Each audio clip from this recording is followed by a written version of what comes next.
Saya akan membacakan cerpen yang berjudul Penggelana Laut. Penggelana menyelam yang paling mengenaskan berlangsung pada puncak musim kemarau, di tahun bom bunuh diri meledak di ibu kota yang pertama kali. Di pulau terpencil itu, ia benar-benar terasing.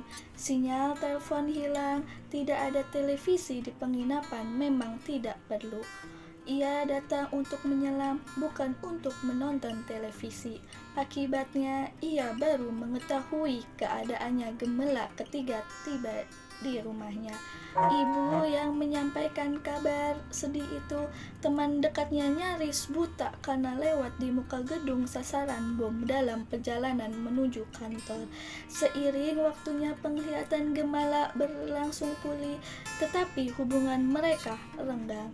Mungkin karena hidupnya sendiri berubah, ia makin dekat dengan laut. Ia dan ayahnya pergi menyelam di pagi hari itu.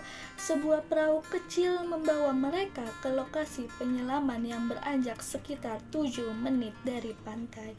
Mereka melihat bangkai kapal yang telah berubah menjadi taman bawah laut.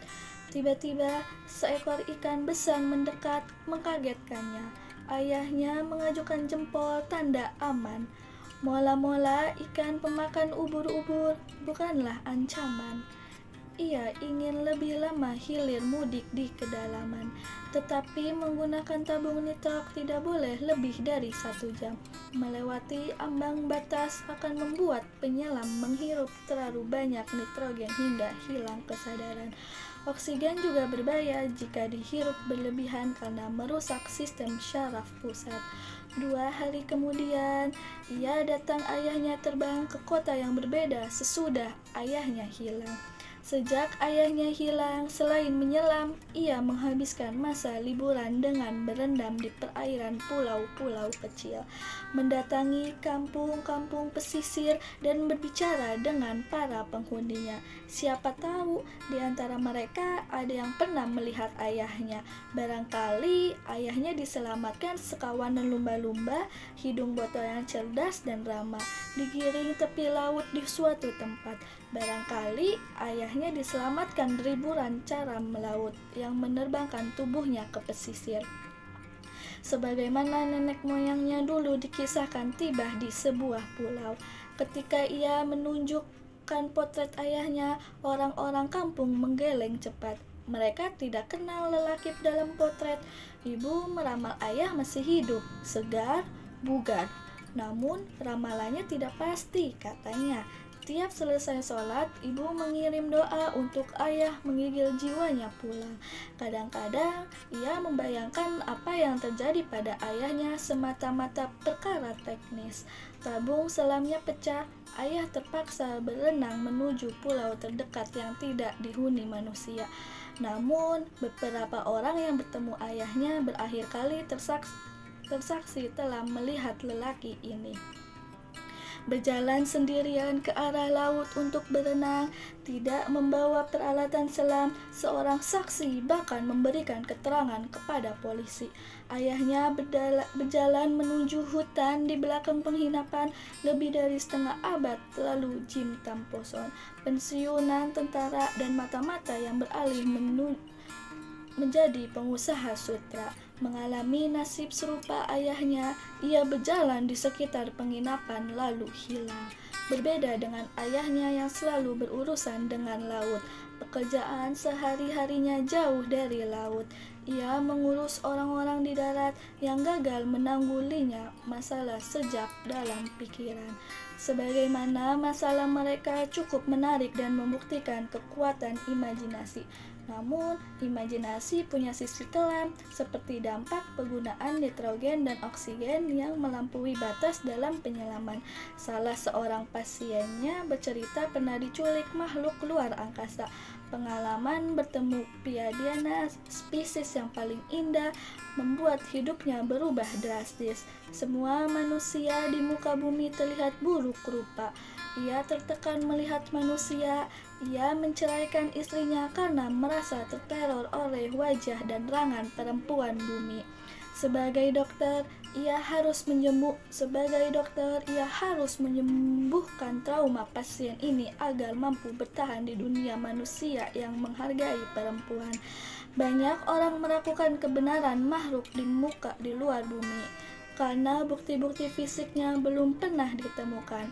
Pemerintah membantah secara resmi tentang pesawat luar angkasa yang dulu jatuh di sebuah ladang tebu. Kawasan itu ditutup dengan alasan mengandung racun radioaktif. Sejumlah aktivitas hak-hak asasi manusia tidak percaya. Mereka yakin orang-orang komunis telah dikubur hidup-hidup di sana. Ilmu kedokteran memiliki keterbatasan, sedangkan pengalaman manusia menjangkau wilayah-wilayah yang amat jauh. Meski orang-orang yang memiliki pengalaman bertemu dengan makhluk luar angkasa sering dianggap berkena gangguan mental atau berhalusinasi. Kelak cerita-cerita mereka mungkin dianggap bagian dari sejarah alam semesta serta peradaban bumi. Dulu, ia pernah membaca sebuah buku tentang drapetomania, penyakit jiwa yang ditemukan seorang dokter di Amerika. Drapetomania hanya diderita orang-orang kulit hitam yang keinginan kuat untuk lepas dari perbudakan.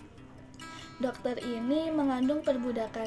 100 tahun kemudian gejalanya penyakit ini menyebar ke benua-benua lain, termutasi dan dinamai nasionalisme. Sejenis penyakit yang diindap orang-orang yang ingin bebas dari penjajahan. Kini drapetisme tidak lagi tercantum dalam buku panduan tentang penyakit jiwa, melainkan topik dalam buku sejarah. Awalnya, ayahnya tidak tertarik kepada ilmu jiwa karena menyukai hal-hal yang kasat mata. Sebelum menjadi penyelamat lumba-lumba, ia bekerja di sebuah lembaga yang mendukung konservasi di kota Luno di bawah laut. Ia sempat diperiksa polisi ketika 2 ilmuwan menjadi korban siduk pencuri harta karun. Diserang dalam harpun, beberapa harta purbakala dijara dari situ, termasuk alat musik dari batu yang Elsonisme. Setelah proyek tadi berakhir, ayahnya menekuni pekerjaan lain yang juga berisiko tinggi. Ibunya cemas, tetapi tidak melarangnya. Suatu hari, ibu menemukan cara mengurangi ketegangan. Ibu belajar melamar dengan kartun-kartun dan akhirnya membuka praktik kecil-kecilan di rumah. Lumba-lumba menurut ayahnya menyantap hewan-hewan laut beracun, sehingga membantu keseimbangan dan kelestarian alam. Sebagian ahli yang kurang tertarik pada teori kera Darwin memperkirakan lumba-lumba adalah manusia yang pada masa tertentu merupakan makhluk simiotis. Sedangkan pasiennya percaya bahwa leluhur manusia berasal dari luar angkasa.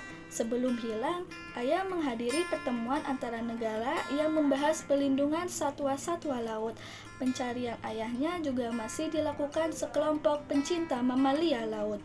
Aparat keamanan setempat tidak serius melanjutkan pencarian dari titik-titik terakhir ayahnya pernah terlihat di pantai, di pasar, di penginapan, di kedai kopi, dan di hutan, karena atasan mereka mungkin terlibat dalam jaringan operasi itu dan pengendalian jaringan adalah sekelompok orang yang dapat memengaruhi kehidupan di sebuah pulau, bahkan di sebuah negeri. Tidak lama sesudah ayahnya dinyatakan hilang, sebuah kapal patroli berisi para ilmuwan yang menjaga lumba-lumba diserang kapal pemburu lumba-lumba. Dalam waktu berdekatan, seorang wartawan digantung sampai mati dengan ikat pinggangnya sendiri oleh orang-orang bayaran karena ia menulis tentang perdagangan lumba-lumba. Peristiwa yang paling mengenaskan terjadi bulan lalu. Seseorang perempuan parubaya yang tengah berjalan berjinjik dengan anjingnya ditembak di pantai. Ia memimpin gerakan yang menentang penangkapan lumba-lumba untuk sirkus sejak usia muda. Situs berita yang didanai kartel menyebutkan lumba-lumba tidak terancam punah dan populasi hewan tersebut cukup besar hingga akhir zaman. Tahun lalu, ia kembali menyelam di lokasi yang cukup dekat dengan kapal karam. yang pernah dikunjunginya bersama ayahnya. Pandangan dalam air begitu jernih.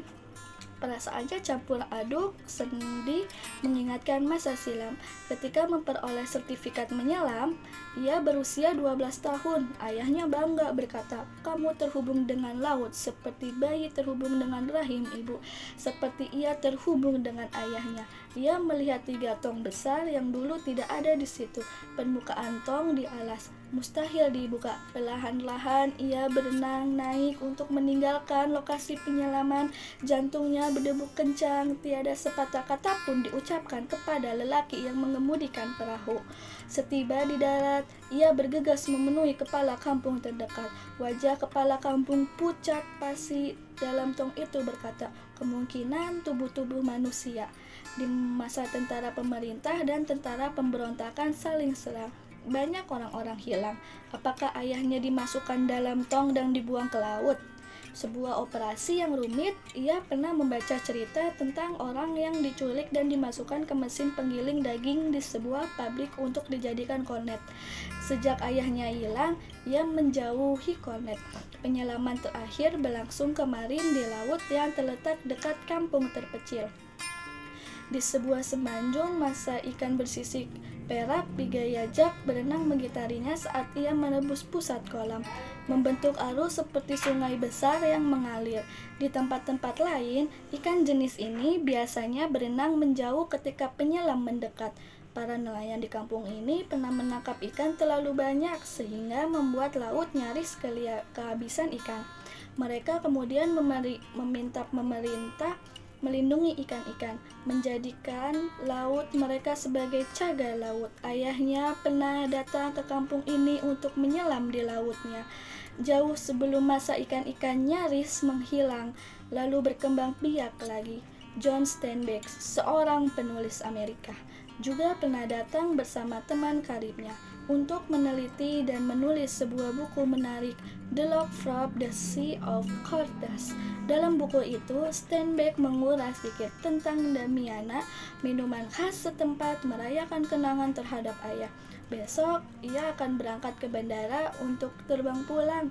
Namun, ia akan terus menyusuri jejak ayahnya, merasakan suasana ataupun keadaan di tempat-tempat yang pernah atau mungkin dikunjungi lelaki itu, membayangkan pengalaman-pengalamannya yang mengubah hidup mereka.